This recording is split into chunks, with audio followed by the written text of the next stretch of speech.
Hey guys, I'm Shatabarto Bhattacharya. So since it's a mouthful name, I usually go by Rick, R-I-K. So nice to meet you guys, and I'm so thankful that you guys are here because it's such a humid climate and all, but you guys are sitting here and all. So thanks a lot. So, this is my presentation. So I'm going to talk about fuzz testing, invariant testing. So these are like the hot rage right now in especially DeFi products. Why? Because it's an automated way to find out errors, to find out policy in your code without doing all that manual auditing, right? So if you're a small team and you want to ship fast, but you want to also audit and ship with certain level of confidence, this is the way to go, and a lot of people are doing it, right? Like if you look at Uniswap, right? You look at Curve, right? They all are doing it. So I'm going to talk about how we are doing it at TimeSwap. What's the best strategy? What tools to use? So all that, right? Okay, so bit about me. I'm Rick Sucks on Twitter.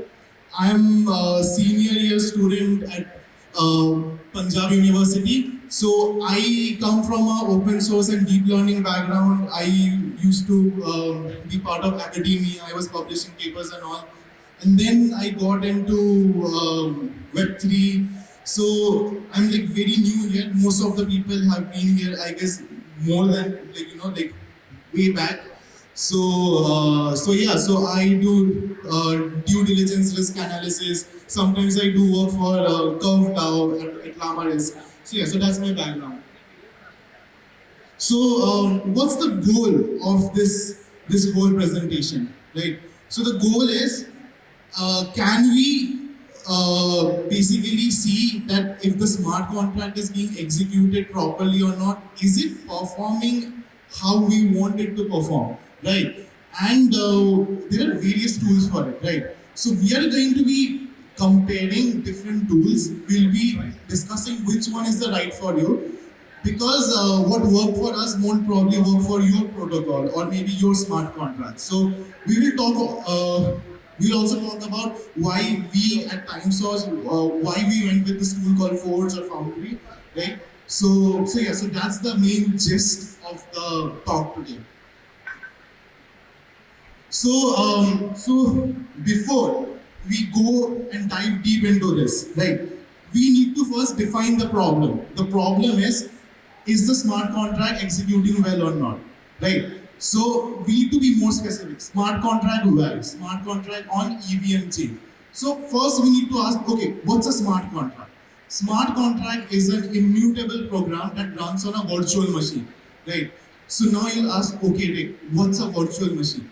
So do remember that blockchain is made up of nodes, right? And all nodes are running on different platforms. Some are running on Linux, some are crazy enough to do it on Windows. So you need a uniform instruction set that all the smart contracts will perform in a certain manner. That is where EVM comes in, virtual machine. So EVM runs on every node, and these are these virtual computers, and we can assure that, okay, all the smart contracts, no matter which platform, will get executed exactly as how we want it. So the main question is, can we check if the smart contract is running well on EVM or not? So EVM is a virtual computer. It's almost like any other processor, except it just works differently. So processors have things like register and all. We don't have that. We just have memory and storage, right? But we won't dive deep into it, the internals of EVM. I think this other speaker who's doing it.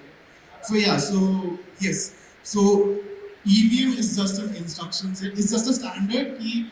Your smart contract can only execute these instructions. It's a standard.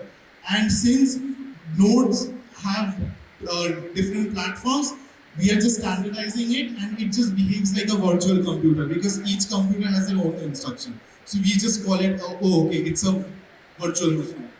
So this is the idea of a virtual machine that, this is Ethereum virtual machine with some standard.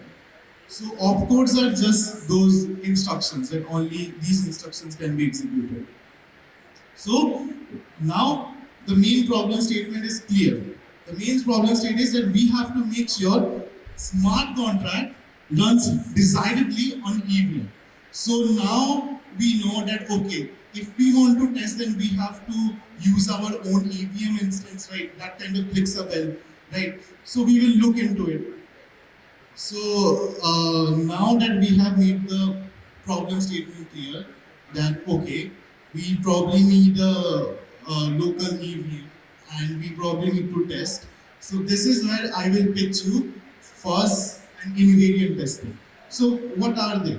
Fuzz testing is basically you take your smart contract and you give it random values and you see if your smart contract breaks or not. Right, so you have a smart contract and you have a local EVM instance and you are just giving it random values, right? And you are seeing that, okay, is this throwing errors? And even if it's not throwing errors, you can also check that if the output is matching the output that you actually expect or not. So there are two aspects. One is you are just seeing if it's breaking or not, and the other is seeing that if it's actually giving the desirable output or not. So that is the main gist. Invariant testing is very similar to fuzz testing. You can think of it like as like one evolution of fuzz test. So invariant test. Okay, so everyone knows what Uniswap is, right? Right. So you guys know that they have this constant product formula that x into y should be k, right? X is one asset, y is the other asset. So we know that no matter what happens, the smart contract of Uniswap, it should always have x asset and y asset in such an amount that it's always multiplying to that constant k.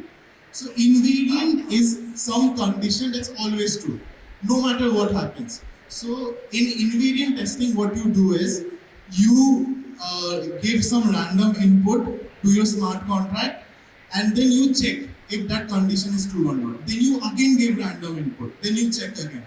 And you do it again and again, and you hope that your invariant tester or your first tester just finds some condition that will break that invariant. And if it doesn't break, well, good for you, right? So usually you can see that is kind of brute force method. So what people do is they just run it for hours. Like we at times, so like I have run tests for 3 hours, 4 hours. Once I ran it for even a day, just trying to find if there could be any set of inputs that will break our product, right? Because we are a DeFi protocol, and we have to make sure that our protocol is correct, because it's not only our money. Lot of people are trusting us, right?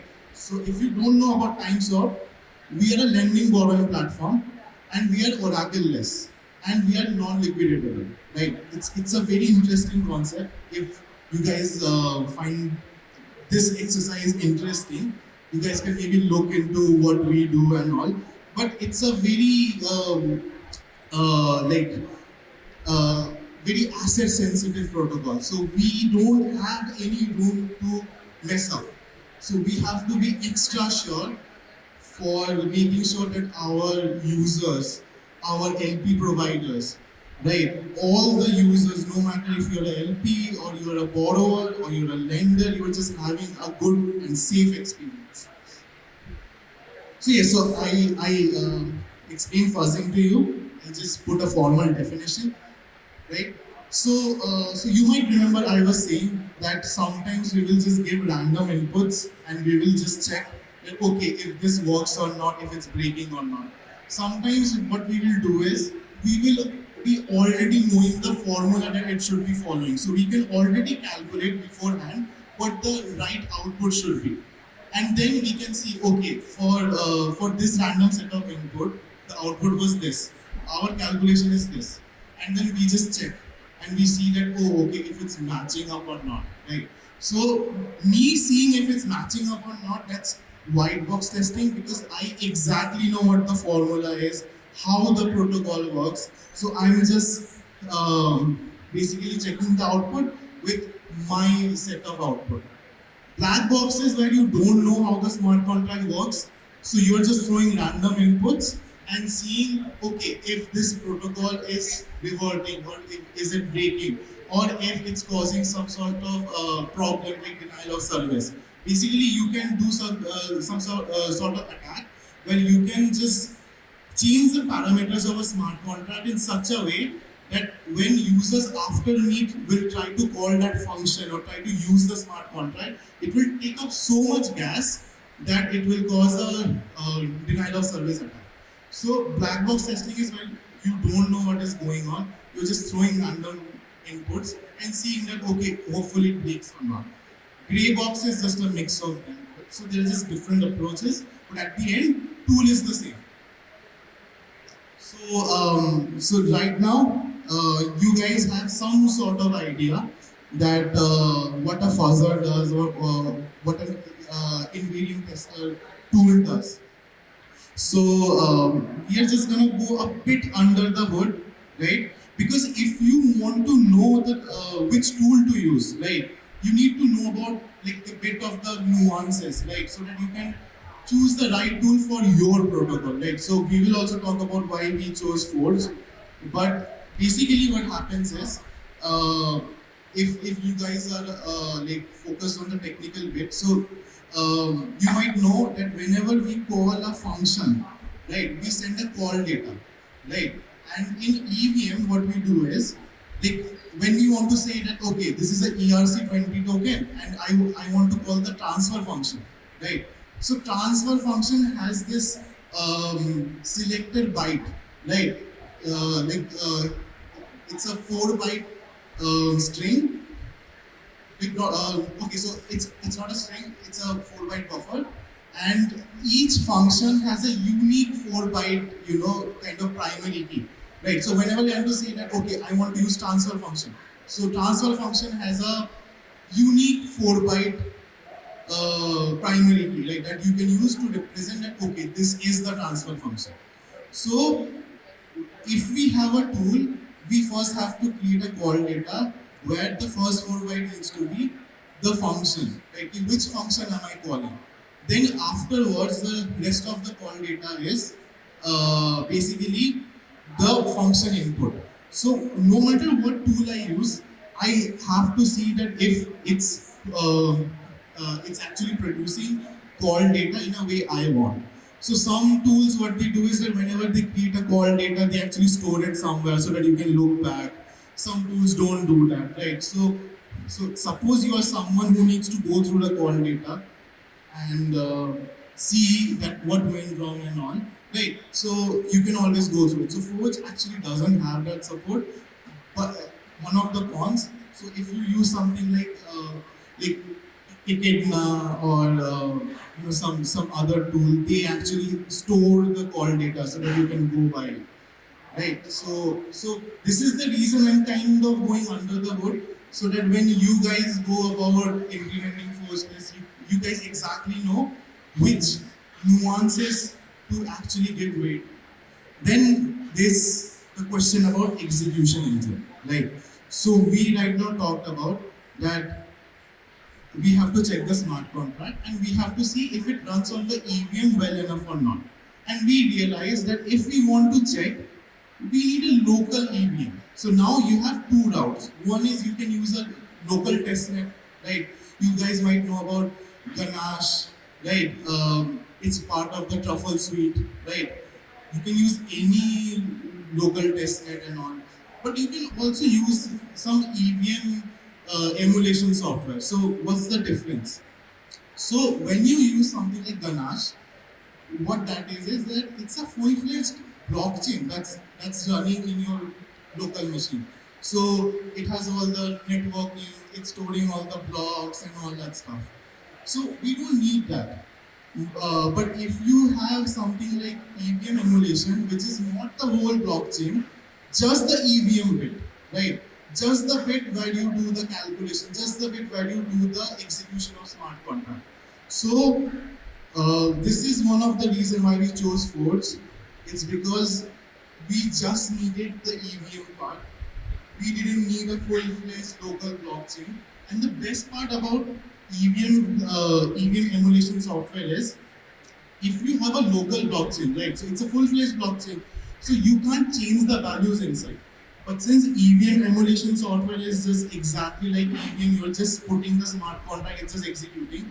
You can run some hypothetical case that suppose this guy had this much money, and suppose you do this, and suppose you do that. Suppose you want to change some contracts value to like some contracts balance to zero. So you get all that sort of freedom with EVM emulation because it's just the just emulation of EVM bit there. You're not simulating a whole blockchain. You don't need to store blocks. You don't need to do all that. You can just run in EVM emulation and you can go crazy. You can think of all the cases, and if you're crazy enough to write it, you can do that. Right? So EVM emulation gives you more freedom. But if someone thinks that okay, local testnet is their cup of tea, maybe they need it for that, then you can go about it, right? Which is why I'm here informing you about the nuances, because there are protocols who are going about the local testnet method. Then you might remember that we were going for okay, we will run it somewhere and then we will see okay if it's throwing an error or not. So for that we need to define okay what is an error, right? So first thing that comes to mind is suppose we do some transaction and some revert happens. Like we sometimes go to the blockchain scan and we see some transactions that has exclamation sign. So we know that okay, this transaction didn't go through, right? So that's like the most normal case. Then there are cases like out of gas error, zero division error. Then you can also write your own custom errors. So suppose something went through, right? But you know that it shouldn't have gone through. You can write in the test that if this is like that, suppose the output is 2, you know it should be 3. So you can just write a statement that okay, the output should be 3. If it's not, then the testing software will itself throw an error. So since that is a property, we call it property-based test, right? So whenever you read documentation on tests and stuff, you will hear this word property-based testing, property-based testing. So property-based testing is nothing, it's just you setting conditions, what is right, what is wrong. So there might not be an actual error, but you can set the conditions that okay, this is the error, this is my property. If it's not going through, it's not going through. So yes, so these three are like the major thing of any testing suite that you're using. But even after this is one important bit, that is how to tell your seniors or how to tell your upper management that what went wrong. You have to create some fancy reports, right? What went wrong and all that stuff, right? So you also have to look at which testing suite gives you the best output, or the sort of output that you can easily explain, right? So if you guys have coded in C++ or Python or JavaScript, right? You guys are used to seeing stack trace error, right? Like it just shows you which line it went wrong, and then where it went wrong, and then where it went. So it's a whole stack trace. So Forge is known for giving very beautiful stack trace error. And if you're in the field of auditing, you might know about the software called Tenderly, right? You guys might have heard about it. Tenderly's stack trace is almost exactly same as Forge. I would say Forge's stack trace is even better because it shows in which line how much gas was spent and what was the output of that, then where it went. So you can literally just analyze the whole stack, exactly see where it went wrong, and then you can draw some conclusion. So since Forge has this property that you can see stack trace and all, some people don't even use Forge for testing. They use Forge for very sensitive tasks like withdrawing fees out of liquidity pools, right? Why? Because if that transaction goes wrong, your money will be stuck in some periphery contracts, right? So some people just use Forge locally to see if the transaction will go through or not, see the error. If there is an error, they will fix it and then they will do the transaction. Um, can anyone fix this?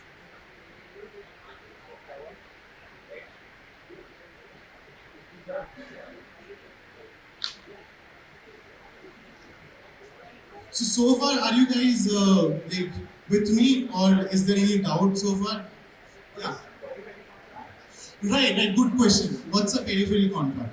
So if you look at protocols like Uniswap, right, or even TimeSwap, what happens is that the main smart contract, uh, which we call core contracts, they have some functions, but they're not very user friendly. Like they won't tell you what to do, or sometimes some very common function like lending might always be calling some set of functions there. So what we do is we basically create another set of contracts that will call the core contract, execute those functions for it, and then return a very clean output. So these are basically helper functions, or helper contracts. So since they are not in the main code, they are just in the periphery, just wrapping the contract in a very good user experience manner. So that is why they are called basically periphery contract. So the origin of the name is from the Uniswap ecosystem, and it caught on. So we at TimeSwap we also use the term periphery contract. So yeah, so my bad for using that. So yes, so far so good, right? Is there any doubt? Like, feel free to ask. Just be chill. Any doubts? Do you have any doubt? I will have a doubt, but I will ask you in the end. Okay, sure. Right. So yes, so I think if you are looking for the perfect test suite for your protocol, you should be considering these four parameters. Because the last parameter, reporting mechanism, it matters a lot because you can clearly share on Slack the whole stack trace and you can just huddle over it and discuss where it went wrong and all. I feel like Forge has done a very good job. Gas usage, stack trace, right? So which is why again we chose Forge, but there are some cons that I will get to later. So here are the comparison that I did, right? So wait, so I will get down. So yes, so these are the popular test suites, right? So there's Echidna, Contract Fuzzer, Chain Fuzz, Forge. So right now, the popular ones are Echidna and Forge, right? But you might see some people using Chain Fuzz or Contract Fuzzer. So you can see that Chain Fuzz and Contract Fuzzer, they both are using local testing. Ganache is also a local tester by Trophy. Echidna is using HEVM, which is an EVM emulation software. Forge is also using REVM. So HEVM is just someone who was just crazy enough to write EVM in Haskell. I mean, I don't know who would do that. It's just one single file with some small utility files. It's one single file, and they have defined a very minimalistic EVM. It's just crazy. REVM, so I think REVM was being used by DAppTools. So you guys might know about DAppTools. DAppTools was kind of the precursor of Forge. Like a lot of Forge stuff is very much inspired from DAppTools. So yeah, so Forge and Echidna, they both have their own execution environment. They both have runtime exception. They both have property testing. So you can set up your own error condition. All have good code coverage. So a few things Echidna might be better in terms of Forge that you guys might be interested in is that Echidna stores the call data that I was talking about. It stores the randomized inputs and which function it called in a directory, and you can actually go over it and maybe rerun the test suite and see where it went wrong. Also, in terms of code coverage, okay, so code coverage is a big issue. So, code coverage is something it's a percentage value. It represents how much of your smart contracts code is being tested by the fuzz test or the invariant test. So the problem is Forge's code coverage algorithm is not that good. So even if you write good fuzz test, it will show that your code coverage is 50%, 60%, right? So like sometimes when you write tests, what happens is that you are indirectly covering other parts of the smart contract code. So Forge, like as long as you're not calling that function directly, it won't count it. So why is this necessary, right? Because you might be thinking that you yourself know that how much is being covered. So this might not be a very interesting analytic. So the main reason for that is whenever you send your smart contract for auditing, they set conditions that your test like they have to be 80% or 90% coverage. So when we went to audit for code arena, like when we sent it to them, they didn't accept it at first because our Forge test showed very low coverage. So that might be something you might need to keep in mind. That might be something important. But later we were able to convey that it's just Forge messing up and all, so it went fine. But this is something you might need to keep in mind, right? Apart from that, they both are very similar. It's just that Forge, it will just like fuzz one function, then it will fuzz it again, fuzz it again. Echidna can do like one function and then it will call another function and then it will just call random function in a sequence, right? But in Forge, that state will get reset again. So that's something that you need to keep in mind. But Forge has invariant testing where you get sequence. So Forge actually does offer sequencing, which is why I put a star. And I also put a star in code coverage because code coverage feature is there. It's just very bad. So yes, so I just put a basic example. Like suppose this is a smart contract called safe, and what it does is it just sends a function some balance, right? Like not some balance. Wait, let me show.